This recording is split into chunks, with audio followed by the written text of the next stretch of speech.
So Brooklyn asked how I would implement Carb solution, and of course you know, um, I have to oblige because that's a favorite topic of mine. That's a really fun diet to me. And then of course she asked about the carb backloading, which is also by John Kiefer, who just goes by Kiefer. And so I'll give you guys my rundown on how I would implement carb backloading. I didn't invent these. Let me just jump out and just say I did not invent these, so I don't want anyone to think that I'm trying to tell you this is the way you have to do it. I'm sure that Kiefer has this thing figured out far better than I do, but I've done them both, and I can tell you what tweaks I made to them, and maybe they'll work for you too. So without any further ado, you can check out the Carb Solution video if you like. Carb backloading. Now, carb backloading is what I used when I was trying to bulk up. So, mind you, I was eating pretty obscene amounts of food. That wasn't unusual for me to sit down and eat like 2 pounds of steak with 4 or 5 potatoes. So, but here's the thing, I didn't gain much fat. And, you know, most guys will tell you when you bulk up, you're going to gain a lot of fat. I really didn't gain too much fat at all. Mind you, I'm also pretty careful with my calories, and I was training really hard, so, you know, keep that in mind. And I don't really gain fat very easily either. Thanks, Mom and Dad. Good genetics there. But, so, let me just give you a basic rundown of a typical day of carb backloading. So, I would get up in the morning. Very first thing I would do is I would have 2 tablespoons of coconut oil every single morning. I played with MCT oil, like 100% pure MCT oil. It never felt the same. And I even tried bulletproof coffee. I know that there's a lot of people who swear by it. I didn't feel well on it. I really didn't. And I don't know if it was just that it was too much fat, or actually it's probably just the fact that I don't really like coffee. Sorry. I probably just offended like half of YouTube. But in any case, yeah, I'm not a huge fan of coffee. It's just not my thing. But in any case, I'd eat 2 tablespoons of coconut oil first thing in the morning. And then a couple hours later, you know, I always like to get something in before I train. So I would do some whey protein. Just Blue Bonnet whey protein isolate is what I use. It's, as far as I'm concerned, it's the best tasting one out there. Your preference. I'm not like some kind of crazy whey Nazi where it's like, oh, you have to buy the brand I use. Choose what you like, but you know, I've tried a lot of different products and a lot of them suck. A lot of them don't even taste well. So I like the Blue Bonnet one. So I would do the Blue Bonnet and I'd go work out for a little bit. And then after my workout, I'd usually eat some ground beef. And I'm not real strict on that post-workout window. I know a lot of people are like, oh, you have to, you know, get your food in like within like 20 minutes or some shit like that.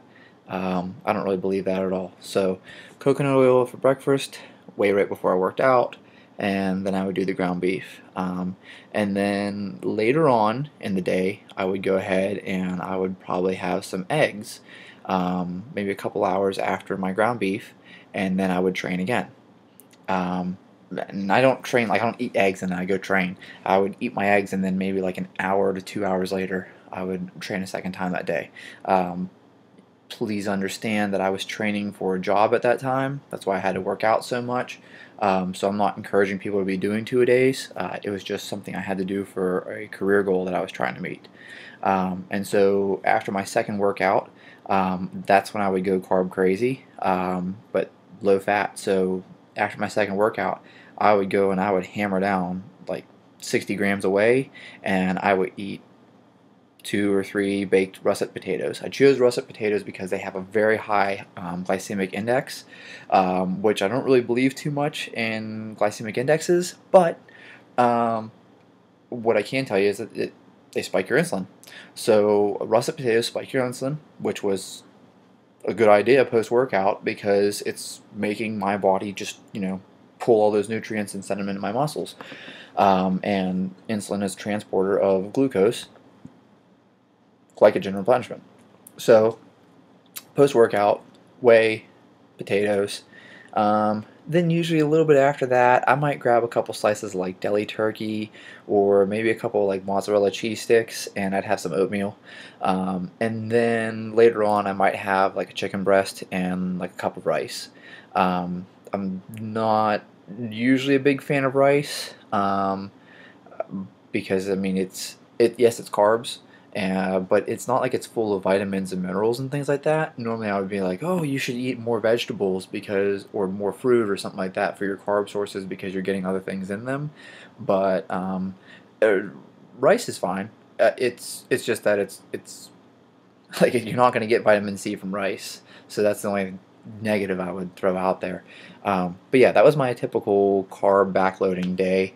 Was, like coconut oil, whey pre-workout, ground beef post-workout, eating eggs, then going training a second time, whey and a potato, or maybe a couple potatoes, and then I would probably grab like some cheese or some deli turkey or something like that, and some oatmeal, and then I'd wrap up the night with a chicken breast and some rice.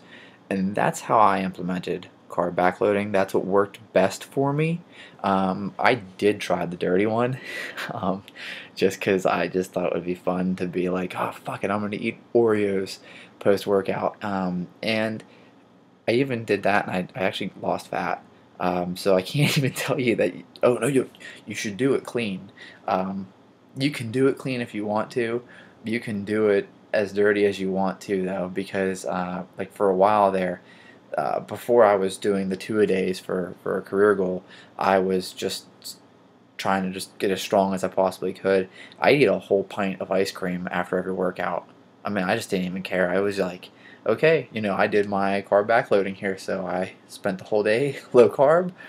I hit my workout, post workout, I'm gonna eat whatever I want, and I'd get ice cream, a pizza, cookies, whatever I wanted. Just pound those foods down, and I actually lost fat doing that, which is kind of a cool thing to see yourself lean out while you're eating junk food. It's almost like you're getting away with something. But anyways, so that's how I implement carb backloading.